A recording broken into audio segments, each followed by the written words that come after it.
Hello મિત્રો, આજે પૂજા વિદ્યાલય ધોરણ 11-12 સાયન્સ અને કોમર્સ અંગ્રેજી વિષયમાં આપનું સ્વાગત, ઓનલાઈન ટીચિંગમાં આપનું સ્વાગત છે. ધોરણ 11-12 કોમર્સ અને સાયન્સમાં આગળ આપણે ડુ એઝ ડાયરેક્ટેડના ટાઇટલ નીચે એક્ટિવ એન્ડ પેસિવ વોઇસનો ટૉપિક આગળ ભણી ગયા.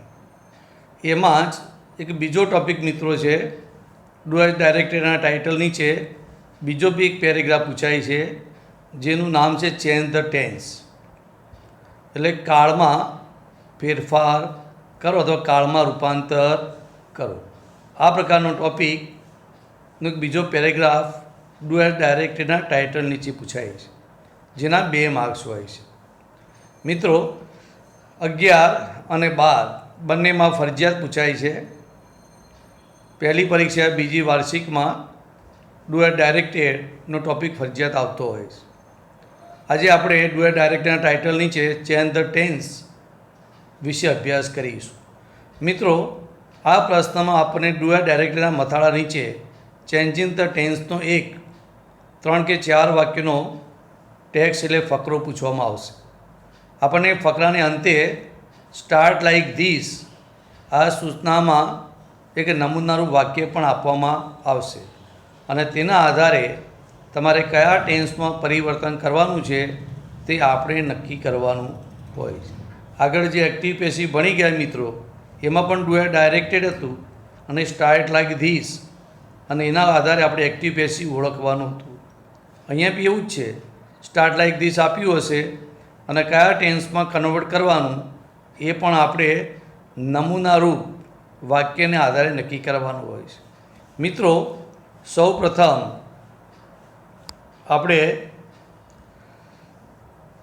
ફકરાનો જે ટેન્સ છે એ સમજીને સૂચનામાં નમૂનારૂપ વાક્યનો કાળ સમજીને પછી જ આપેલ બધા વાક્યોના ક્રિયાપદો, શબ્દ સમૂહ, સહાયક ક્રિયાપદો એટલે કે મોડલ ઓક્ઝિલરી, મુખ્ય ક્રિયાપદો મેઇન વર્બ, મોડલ ઓક્ઝિલરી, કાળસૂચક શબ્દો વગેરેમાં કયા કયા ફેરફારો કાળ પ્રમાણે થઈ શકે તે સમજીને જવાબ લખવાનો છે. ખ્યાલ આવી ગયો મિત્રો? આપેલ ફકરાના વાક્યો અકાર, નકાર, પ્રશ્નાર્થ, એક્ટિવ વોઇસમાં, passive voice, direct indirect speech etcetera વગેરેના વાક્ય રચનામાં કોઈ જ ફેરફાર આપણે કરવાનો નથી. માત્ર ટેન્સમાં રૂપાંતર કરવા માટે આપેલ ક્રિયાપદો અને સમયસૂચક શબ્દોમાં જ કર્તાના એકવચન કે બહુવચન પ્રમાણે અને કાળ પ્રમાણે ફેરફાર કરવાનો હોય છે. ખ્યાલ આવી ગયો મિત્રો? એક પેરેગ્રાફ આપણે જોઈએ. પરીક્ષામાં આ રીતનો એક પેરેગ્રાફ મિત્રો હશે. એક એક્ઝામ્પલ તમને આપ્યું છે પરીક્ષાને લગતું. એક પેરેગ્રાફ તમને 4-5 વાક્યોનો આપ્યો, જોઈ લો.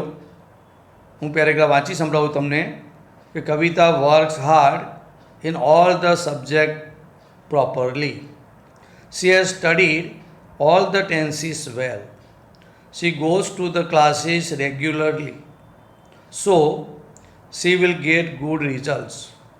Her teachers and parents ask her to practice more now, but she does not listen to anybody.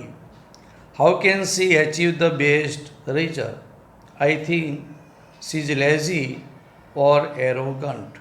હવે તમારે પેરેગ્રાફનું કંઈ ટ્રાન્સલેશન કરવાની જરૂર નથી મિત્રો, પણ તમને નીચે સૂચના આપી છે, જોઈ લો. Start like this, Kavita worked, અને અહીંયા તમને આપ્યું છે કવિતા વર્ક્સ. ખ્યાલ મિત્રો? કવિતા વર્ક્સ એટલે કયો કાળ થયો? સાદો વર્તમાન કાળ. ત્રીજો પુરુષ એકવચન એટલે ક્રિયાપદની એસ કે ઈએસ લાગ્યું છે, પણ અહીંયા તમને વર્કડ આપ્યું મિત્રો, જોઈ લો. એટલે કયો ટેન્સ થયો? ભૂતકાળ. એનો મતલબ થયો કે જે વર્તમાન કાળના ક્રિયાપદ છે, વર્તમાન કાળના સમય દર્શાવતા શબ્દો છે, તેને તમારે ભૂતકાળમાં રૂપાંતર કરવાનું છે, સિમ્પલ પાસ્ટ ટેન્સ વરકડે એટલે થાય. ચલો જોઈએ મિત્રો કેવી રીતે ફેરફાર થશે. તો ક્રિયાપદો આપણે પહેલાં નક્કી કરવાના. હવે ક્રિયાપદનું સ્થાન વાક્યમાં ક્યાં હોય? તો ક્રિયાપદનું સ્થાન કરતાં પછી હોય. તો ક્રિયાપદ જોઈ લો, હેઝ સ્ટડીડ, કરતાં પછી ક્રિયાપદ. બીજામાં તમને ગોઝ આપ્યું છે, જોઈ લો મિત્રો. ત્યાર પછી વિલ ગેટ આપ્યું છે, જોઈ લો મિત્રો. ત્યાર પછી આસ્ક આપેલું છે ક્રિયાપદ. ત્યાર પછી ડઝ નોટ લિસન આપ્યું છે મિત્રો. પછી કેન અને એચિવ આપેલું છે. ત્યાર પછી આઈ થિંક અને ઇઝ, આ બધા ક્રિયાપદ છે, જોઈ લો. અને આ જે ક્રિયાપદ છે એ ક્રિયાપદને તમારે ભૂતકાળમાં કન્વર્ટ કરવાના છે. ખ્યાલ આવ્યો નહીં? હવે આપેલ ફકરો તપાસતા તે સાદા વર્તમાન કાળમાં છે. વર્ક્સ આપ્યું, જોઈ લો. નમૂનારૂપ વાક્યની જે શરૂઆત છે તે સાદા ભૂતકાળ એટલે વર્કમાં છે. દરેક વાક્યમાં આપેલ વર્ગ, ઓક્ઝિલરી, મેઇન વર્ગ, કાળસૂચક શબ્દો વગેરેને માત્ર સાદા ભૂતકાળમાં રૂપાંતર કરીને ફકરાને બદલો. બરાબર. અને જવાબ પણ તમારે પેરેગ્રાફમાં જ લખવાનો હોય છે. જવાબ પણ પેરેગ્રાફમાં જ લખવાનો છે. એટલે ધ્યાન રાખવાનું છે કે કોઈ ક્રિયાપદ છૂટી ન જાય. અને જેટલા ક્રિયાપદોમાં તમે કન્વર્ટ કર્યું હશે એટલાના જ માર્ક્સ ગણાશે. બને ત્યાં સુધી આમાં તમને 5-6 ક્રિયાપદો મિનિમમ આપવામાં આવતા હોય છે. ઘણીવાર અડધા માર્ક્સ માટે 8 ક્રિયાપદ બી આવે, 4 બી આવે, 4 વધુ અડધો માર્ક્સ ગણાતો હોય છે. બરાબર. ઘણીવાર વધારે પણ હોય છે. હવે ફકરાને આપણે જોઈએ તો કયો કાળ છે? વર્કડ એટલે ભૂતકાળથી મિત્રો. તો આપણે પહેલું તો વર્કડ થઈ ગયું. જવાબ લખતી હોય એટલે Kavita worked hard in all the subject properly. આ વર્ક્સની જગ્યાએ વર્કડથી આખું વાક્ય લખી ગયું. બીજો વાક્ય જોઈ લો, સી હેઝ સ્ટડીડ. તો હેઝ વર્તમાન કાળ છે, એનું ભૂતકાળ શું થશે? હેડ. એટલે she had studied all the tenses well, એટલે હેઝની જગ્યાએ મિત્રો હેડ થશે. ત્યાર પછી ગોઝ. ગોઝ એટલે વર્તમાન કાળ છે મિત્રો, એટલે એનું ભૂતકાળ થશે. એટલે ગોઝનું તમે ભૂતકાળ બનાવો તો શું થશે? Went to the class regularly. ત્યાર પછી મિત્રો વિલ આવી, જોઈ લો. તો વિલનું ભૂતકાળ તમારે વુડ થશે. અને વુડ પછી તમારે મૂળ ક્રિયાપદ જ આવે એટલે ગેટ રહેશે. Would get. ઘણા તો શું કરે, વિલનું બી વુડ કરશે અને ગેટનું બી ગોટ કરશે. પણ જો મુખ્ય ક્રિયાપદની પહેલાં હેલ્પિંગ વર્બ એટલે સહાયકારક ક્રિયાપદ આપ્યું હોય ઓક્ઝિલરી, તો એ જ ક્રિયાપદનું સહાયકારક ક્રિયાપદનું જ તમારે કાળમાં કન્વર્ટ કરવાનું. પણ એકલું ગેટ આપ્યું હોત તો ગોટ થાત. પણ વિલ ગેટ છે માટે વુડ ગેટ બનશે. ત્યાર પછીના વાક્યમાં હર ટીચર એન્ડ આસ્ક આપ્યું છે, જોઈ લો મિત્રો.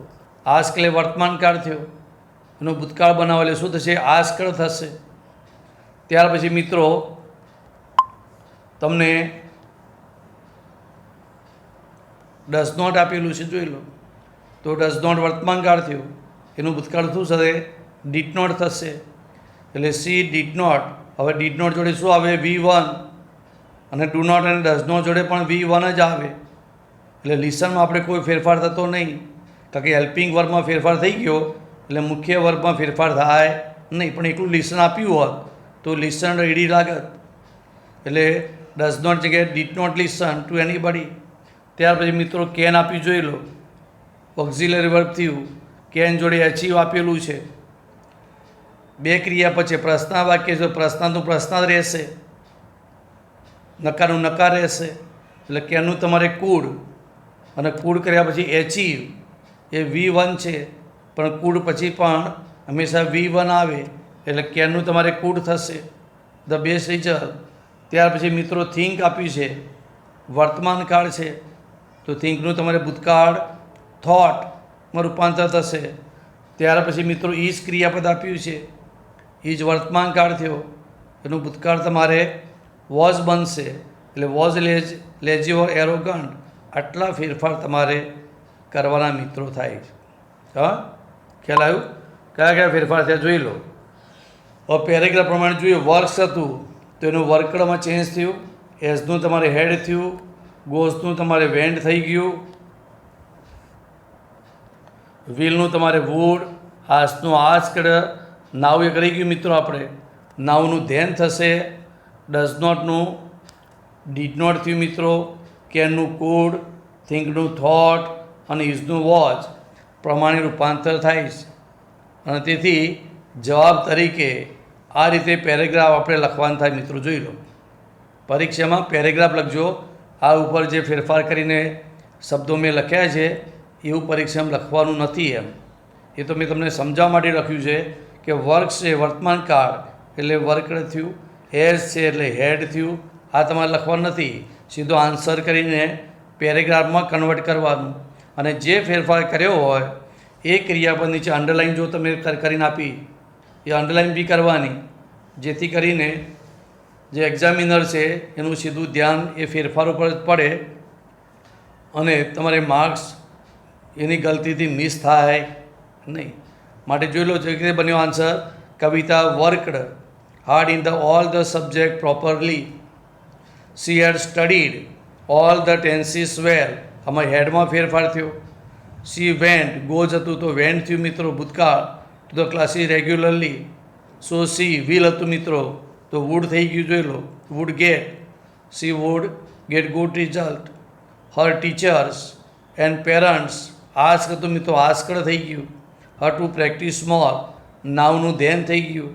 બટ સી ડઝ નોટ હતું તો ડીડ નોટ થઈ ગયું. પણ લિસનનું લિસન જ રહી મિત્રો. જોઈ લો, she did not listen to anybody. How can હતું મિત્રો કુડ થઈ ગયું. એમાં એચીવ જ હતું તો અહીં એચીવ જ રહેશે. ધ બેસ્ટ થિંક હતું મિત્રો થોટ થઈ ગયું. અને સી ઇઝ હતું એનું વોઝ થયું. ક્રિયાપદ અને સમયસૂચક શબ્દો સિવાય બીજા કોઈ ફેરફાર આપણે કરવાના રહેતા નથી. અને જ્યારે તમારે પેરેગ્રાફને કન્વર્ટ કરો તો આ પ્રમાણે ફકરામાં જવાબ લખજો. અને જે તમે ચેન્જીસ ક્રિયાપદો કે સમયદર્શક શબ્દમાં કરેલા છે એના નીચે આ રીતે અંડરલાઇન બી કરવાની. ખ્યાલ આવી ગયો? આ એક પરીક્ષામાં પૂછાતો પેરેગ્રાફ છે અને જવાબ પણ કઈ રીતે લખવાનો પરીક્ષામાં એ બંને વસ્તુ અહીંયા તમને સમજાવી. હવે ચેન્જ ધ ટેન્સ એવું કોઈ સૂચના નહીં હોય. ડુ એ ડાયરેક્ટેડ જ તમને ટાઇટલ આપેલું હશે, પણ એ ડુ એ ડાયરેક્ટેડમાં સ્ટાર્ટ લાઇક ધીસ સાથે તમને એક વાક્ય જે આપ્યું છે નમૂનારૂપ અને એના આધારે કાળ નક્કી કરવાનો છે. હવે આ માટે તમારામાં ટેન્સનું નોલેજ હોવું જરૂરી છે. આગળ આપણે ઘણા કાળ ભણી ચૂક્યા છીએ અને દરેક કાળના અલગ અલગ ક્રિયાપદો હોય છે અને અલગ અલગ ક્રિયાપદો વિધાન વાક્યમાં, નકાર વાક્યમાં, પ્રશ્નાર્થ વાક્યમાં કઈ રીતે આવે એની પણ ચર્ચા આપણે આગળ કરેલી જ છે. એક્ટિવ પેસિવ વખતે પણ આપણે કાળની ચર્ચા કરી હતી. વિધાન વાક્યમાં, નકાર વાક્યમાં, પ્રશ્નાર્થ વાક્યમાં ક્રિયાપદના રૂપોની પણ આપણે ચર્ચા કરી હતી. અને એ નોલેજ તમારામાં હોય તો આ ટૉપિક તમને સૌથી વધારે સરળ રહેશે. બરાબર. ઘણા મિત્રો આને સમજણ હોતી નથી, એના પેરેગ્રાફ આખો ફરીથી લખી દે ફેરફાર કર્યા વગર. પણ આ જવાબ કઈ રીતે અને કયા કાળમાં બનાવવાનો છે એ પહેલાં નક્કી કર્યા પછી જ તમારે જવાબ શરૂ કરવાનું થાય છે. ઉતાવળે આમાં કોઈ મેળ પડવાનો નથી મિત્રો. ખ્યાલ આવી ગયો? હવે જોઈ લો મિત્રો, ઉપરોક્ત ફકરાના રૂપાંતરથી ખ્યાલ આવી ગયો હશે કે આ કાર્ય સરળતાથી કરવા માટે દરેકના કાળના ક્રિયાપદના રૂપોની સમજણ હોવી જરૂરી છે. અગાઉ આપણે 12 કાળનો અભ્યાસ કરેલ છે, છતાં પણ ટૂંકમાં ફરીથી ઉદાહરણ દ્વારા સમજવાનો આપણે પ્રયાસ કરીશું. હવે ઉદાહરણ તરીકે સ્પીક ક્રિયાપદના 5 રૂપો બને છે. દરેક ક્રિયાપદના 5 રૂપ બનતા હોય છે, પણ સ્પીક એટલે બોલવું, એના મેં ક્રિયાપદના 5 રૂપો તમને ટુ સ્પીક. બરાબર. પ્લે હોય તો ટુ પ્લે, રાઇટ હોય તો ટુ રાઇટ, રીડ હોય તો ટુ રીડ બનશે. ત્યાં હવે સ્પીક અથવા સ્પીક્સ સાદા વર્તમાન કાળ. એસ ક્યારે લાગે? સાદા વર્તમાન ત્રીજો પુરુષ એક વચન હોય તો. એટલે સ્પીક અથવા સ્પીક એટલે સાદો વર્તમાન કાળ. સ્પોક એટલે V2 એટલે સાદા ભૂતકાળ થઈ ગયો મિત્રો. સ્પોકન એ તમારે સ્પોકન એટલે V3 થયું મિત્રો. પૂર્ણકાળમાં આવશે. પૂર્ણકાળ બધામાં have has spoken, had spoken, shall will have spoken, having spoken, had spoken, આ રીતનું. ત્યારે સ્પીકિંગ આઈએનજી વાળું ક્રિયાપદ ચાલુ કાળમાં આવશે. Am is are speaking, was were speaking, will be speaking. તો આ જે ક્રિયાપદના રૂપો છે એ રૂપો કાળ પ્રમાણે આવે. આ સ્પીક ઉપરથી બનેલા 5 ક્રિયાપદ, એમ દરેક ક્રિયાપદના આવા રૂપો બને. ધારો કે પ્લે લઈએ તો to play, play, plays, played, played અને પ્લેઇંગ. રાઇટ લઈએ તો ટુ રાઇટ, રાઇટ, રાઇટ્સ, રોટ, રિટર્ન અને રાઇટિંગ. ખ્યાલ આવી ગયો? તો જે ક્રિયા દર્શાવતા ક્રિયાપદો છે એના આ 5 કાળમાં રૂપાંતર થતા હોય છે. ત્યાર પછી કેન સ્પીક આવે, મોડલ ઓક્ઝિલરી. ભવિષ્યકાળ તો વિલ સ્પીક આવશે. તો આ રીતના તમારે જુદા જુદા ક્રિયાપદના રૂપો બને છે. ને આધારે 12 કાળના ક્રિયાપદો સમજીએ. હવે 12 કાળના રૂપો કઈ રીતે બને છે એનો અભ્યાસ આપણે જરા કરી લઈએ તો તમને વધારે સમજણ પડશે મિત્રો. બરાબર? તો જોઈ લો મિત્રો, verb form of tenses. Verb form એટલે ક્રિયાપદના રૂપો. Verb form of tenses. તો ટેન્સ છે, પ્રેઝન્ટ ટેન્સ છે. આમાં તમારે ત્યાં પાસ્ટ અને ફ્યુચર આ 3 વર્તમાન, ભૂતકાળ અને ભવિષ્યકાળ. ત્યાર પછી સિમ્પલ એટલે સાદા કાળ. એટલે તમારે આ રીતે સમજવું: સિમ્પલ પ્રેઝન્ટ, સિમ્પલ પાસ્ટ અને સિમ્પલ ફ્યુચર. આ રીતે તમારે સમજવાનું છે. હવે સાદા વર્તમાન કાળમાં 2 આપ્યા છે, એક્ટિવ વોઇસ અને પેસિવ વોઇસ. બંને ફોર્મને તો અહીં આપેલા છે. હવે એક્ટિવ વોઇસની વાત કરીએ તો સ્પીકના ક્રિયાપદ કયા બને? તો સ્પીક અને સ્પીક્સ. અને પ્રશ્નાર્થ અને નકારમાં ડુ કે ડઝ આવશે. ડુ નોટ, ડઝ નોટ અને સ્પીક. અને પ્રશ્નાર્થ વાક્ય હોય તો ડુ કે ડઝ એ કર્તાની આગળ આવશે અને કર્તા પછી સ્પીક આવશે. ત્યાર પછીનું ભૂતકાળ જો રૂપાંતર કરવાનું હોય તો સ્પીક કે સ્પીક્સનું એક જ થાય, સ્પોક. જોઈ લો. ત્યાર પછી ડુ કે ડઝ આપ્યું હોય, ડુ નોટ કે ડઝ નોટ. અને ભૂતકાળમાં કરવાનું હોય તો ડુ કે ડઝની જગ્યાએ તમારે ડીડ. પણ સ્પીક ડીડ જોડે V1 એટલે સ્પીકનું સ્પીક. પ્રશ્નાર્થમાં ડુ કે ડઝ કર્તાની પહેલાં હોય અને ભૂતકાળ બનાવવાનું હોય તો ડુ કે ડઝની જગ્યાએ તમારે કર્તાની પહેલાં ડીડ રહેશે અને જોડે V1 સ્પીક આવશે. ત્યાર પછી શેલ કે વિલ સ્પીક ભવિષ્યકાળ તો શેલ વિલ સ્પીક. બરાબર? અને નકારમાં પણ એ જ ફોર્મ છે, જોઈ લો. શેલ વિલ નોટ સ્પીક થશે. અને પ્રશ્નાર્થ આવે તો શેલ કે વિલ કર્તાની પહેલાં આવશે અને કર્તા પછી સ્પીકનું સ્પીક આવશે. આમાં સમજણ પડે મિત્રો? ક્રિયાપદના આધારે મેં તમને કાળ સમજાવવા માટે પ્રયત્ન કર્યો છે. આપણે 12 કાળનો અભ્યાસ કર્યો છે, પણ અહીં એક્ઝામ્પલ દ્વારા તમને ઝડપથી આઈડિયા આવશે. એટલે એક્ટિવ વોઇસના જે ક્રિયાપદ છે તો એક્ટિવ વાક્ય હોય તો એક્ટિવ જ રાખવાનું છે. આપણે આમાં પેસિવમાં કન્વર્ટ કરવાનું નથી. પેસિવ હોય તો પેસિવ રાખવાનું છે આપણે. એટલે ધારો કે સ્પીક આપ્યું અને ભૂતકાળ કીધું સ્પોક. જેમ આપણે આગળ જોયું વર્ક, વર્ક્સ હતું તો વર્ક્સનું આપણે શું કરેલું? વર્કડ. એ ભૂતકાળ થઈ ગયું. આપણે જે ગોઝ હતું SKS વાળું તો એનું ભૂતકાળ આપણે વેન્ટ બનાવેલું. તો એ પ્રમાણે ફેરફાર થાય. ધારો કે સ્પીક આપ્યું હોય અને તમને કીધું હોય વિલ સ્પીક તો કયો કાળ થઈ ગયો? ભવિષ્યકાળ. તો બાકીના બધા જ ક્રિયાપદોના કારણે તમે ભવિષ્યકાળમાં વિલવાળા રૂપાંતર કરવાનું. એટલે આ ક્રિયાપદના રૂપો તમારે યાદ રાખવા પડે. એક્ટિવ પેસિવમાં બી યાદ રાખવા જરૂરી છે. એક્ટિવ પેસિવમાં રૂપાંતર કરવા માટે, સમજવા માટે. અને ટેન્સમાં રૂપાંતર કરવા માટે પણ ક્રિયાપદના રૂપો યાદ રાખવા મિત્રો જરૂરી છે. ત્યાં પછી પેસિવ વોઇસમાં મિત્રો એમ ઇઝ આર સ્પોકન. યાદ કરો, તમને યાદ હોય તો active passive. Am is are spoken. Speak હોય તો એમ ઇઝ આર સ્પોકન થતું. ડુ ડઝ સ્પીક હોય તો પણ એનું passive am is are spoken થતું. તો અહીં એમ ઇઝ આર હોય તો એનું ભૂતકાળ તમારે જો મિત્રો એમ ઇઝ આરનું વોઝ કે વેર થાય છે. પણ સ્પોકન V3 તો પહેલાંમાં પણ સ્પોકન V3 રહેશે. એટલે એમ ઇઝ આર આવે અને ભૂતકાળમાં કન્વર્ટ કરવાનું કીધું તો વોઝ વેર થાય. પણ એમ ઇઝ આરનું તમે ભવિષ્યમાં કીધું કન્વર્ટ તો તો શેલ બી અને વિલ બી થશે. અને શેલ બી વિલ બી આપ્યું હોય અને વર્તમાન કાળમાં કરવાનું કીધું હોય તો શેલ બી કે વિલ બીનું એમિજાર થશે. શેલ બી વિલ બી આપીને ભૂતકાળમાં કન્વર્ટ કરવાનું કીધું હોય તો વોઝ વેર થશે. એટલે આમાંથી આમ બી બને. કેવું પૂછાય? આમાંથી આમ બી બનાવવાનું પૂછાય અને આમાંથી આ કાળ બી બનાવવાનું પૂછાય અને આમાંથી તમારે આ કાળ બી પૂછાય અને આમાંથી આ કાળ બી પૂછાય. કયો કાળ પૂછાય એવું નક્કી મિત્રો ના હોય.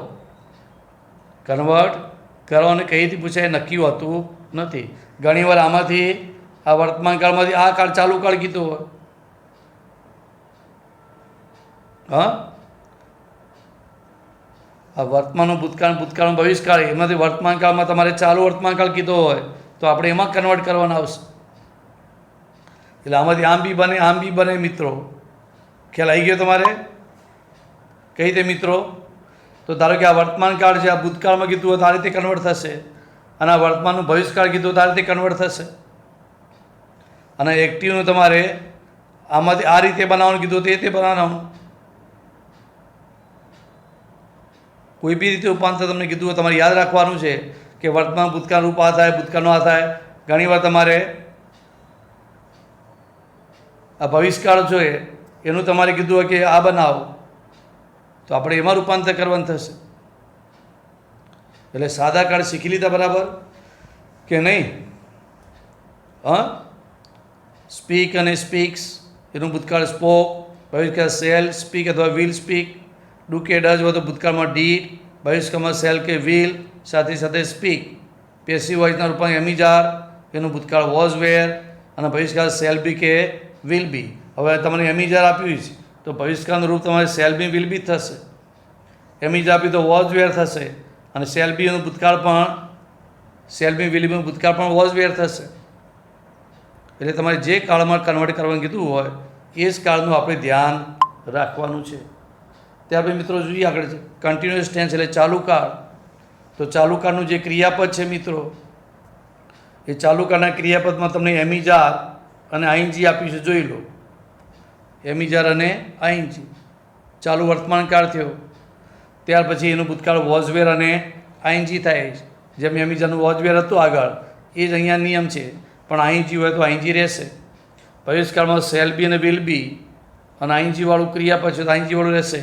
હવે આમાંથી તમને આ કન્વર્ટ કરવાનું કીધું હોય તો આ રીતે, અને આમાંથી આ કીધું હોય તો એ પ્રમાણે જે કન્વર્ટ કરવાનું કીધું હોય એ કાળમાં આપણે સમજવાનું. પેસિવ વોઇસના રૂપો જોઈએ મિત્રો, તો એમિજાર બિંગ સ્પોકન છે તો એમિજારનું વોઝ વેર કરો એટલે ભૂતકાળ થઈ જાય છે. બિંગ તો બંનેમાં જ છે, બિંગમાં ફેરફાર ના થાય. એટલે તમારે સમજવાનું છે કે સિમ્પલ જે ઓક્ઝિલરી છે, સહાયક ઓક્ઝિલરી વર્બ છે, સહાયક હેલ્પિંગ વર્બ, એમાં તમારે ખાસ રૂપાંતર કરવાનું થાય. સાથે મેઇન વર્બ આપ્યું હોય તો મેઇન વર્બમાં આપણે રૂપાંતર કરવાની જરૂર પડતી નથી. પણ ઓક્ઝિલરી વર્બ ના હોય અને માત્ર મેઇન વર્બ હોય તો મેઇન વર્બમાં આપણે રૂપાંતર કરવું પડે તમારે. ત્યાર પછી મિત્રો આપણે પરફેક્ટ ટેન્સ શીખીએ. આપણે પૂર્ણકાળ, પૂર્ણ વર્તમાનમાં હેવેજ અને પાસ્ટ પાર્ટિસિપલ હોય તમારે તો એનું ભૂતકાળ તમે બનાવો તો હેડ થઈ જશે અને V3નું V3 આવશે. પૂર્ણ ભવિષ્યકાળ કીધું સેલ હેવ અને વિલ હેવ આવે. આમાંથી તમને આ કન્વર્ટ કરવાનું કીધું તો આ બનાવવાનું અને આમાંથી આ કીધું તે બનાવવાનું. જે કન્વર્ટ કરવાનું કીધું ક્રિયાપદ યાદ રાખવાના જ કે પૂર્ણ વર્તમાં હેવેઝ સ્પોકન તો had spoken, shall have spoken, will have spoken. Passive voice જોઈએ મિત્રો, તો હેવેઝ બીન સ્પોકન તો હેવેઝનું તમારે હેડ જ બને છે એટલે બીજું યાદ રાખવાનું નહીં હતું. ભવિષ્યકાળમાં પણ સેલ હેવ અને વિલ હેવ જ બને છે. બીન તો પેસિવ, પહેલામાં બીન અને પેલામાં બીન અને જોડે V3 પાસ પાર્ટિસિપલ આપેલું છે. સમજાય છે? ત્યાર પછી તમારે આ કાળમાંથી આ કાળ બી કીધો હોય કન્વર્ટ કરવાનું અને આ કાળમાંથી આ કાળમાં બી કન્વર્ટ કરવાનું કીધું હોય. આમ બી હોઈ શકે, આમ બી હોઈ શકે. કયો કાળ બનાવવાનું કહે છે એ તો હવે એક્ઝામ્પલોના આધારે આપણે નક્કી કરવાનું થાય છે.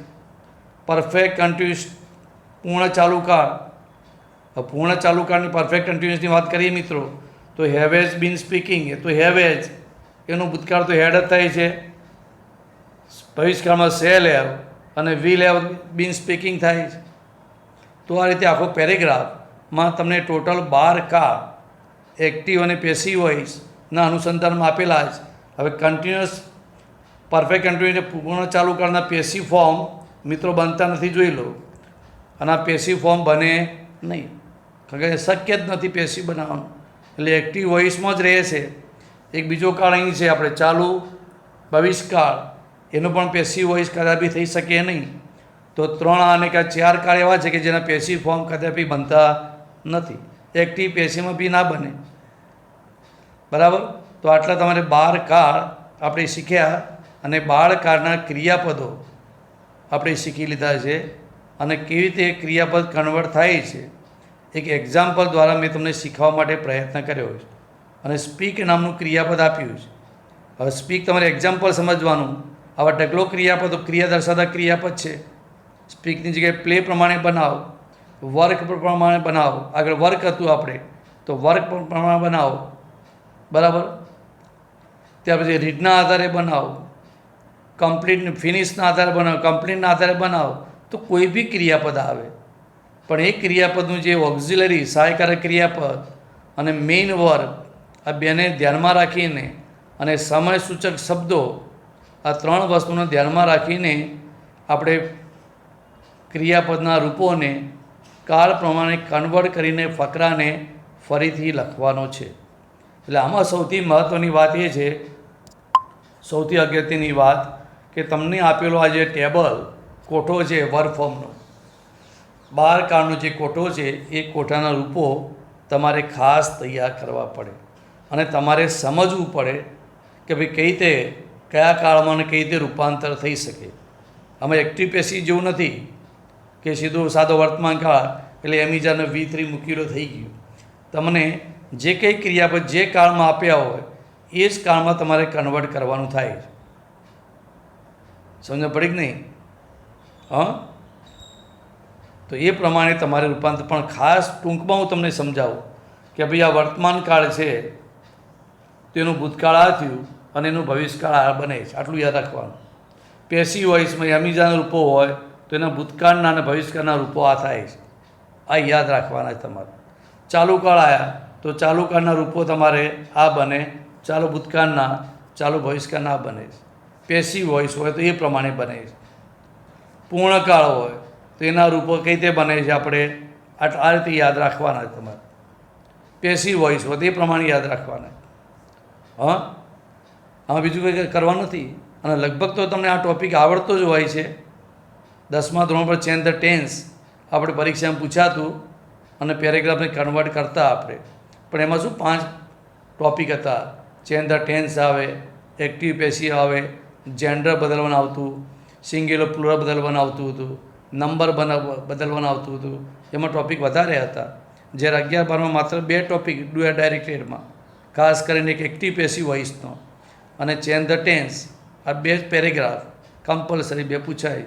એટલે આ તમારે લગભગ આ ફરજિયાત જેવો ટૉપિક થઈ જતો હોય છે. એટલે આ ટૉપિક શીખવો તમારે જરૂરી છે.